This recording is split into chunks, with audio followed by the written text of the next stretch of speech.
এই দুজনৰ মাজত ভিতৰি কি চলি আছে বাৰু আমি গম নাপাওঁ, কিন্তু বাহিৰী আমি এনেকুৱা ধৰণৰ ভিডিঅ' এটা চাবলৈ পালোঁ।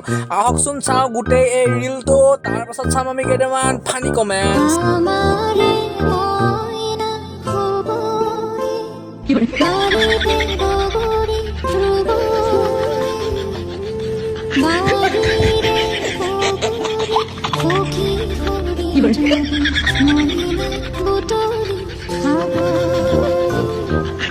কোনজন ভগৱানক পূজা কৰিলে এনেকুৱা পোৱালি পাম পিছে?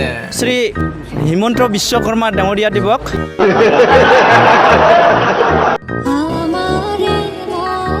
তোৰ গাখীৰ দুটা খুৱাই দে, টপা বুঢ়া হৈ থাকিব তেতিয়া। দৈৱকীৰ অষ্টম সন্তানটো।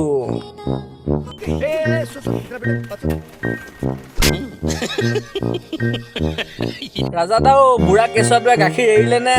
হে ভগৱান, শান্তিত থাক বাবা।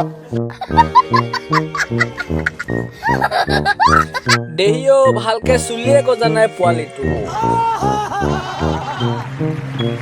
মইনাৰ চকুৰ চাৱনিয়ে বেয়া।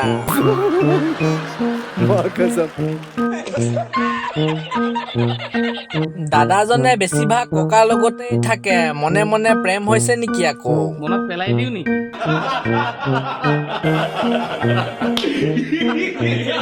কলিজা টাচিং ভিডিঅ'।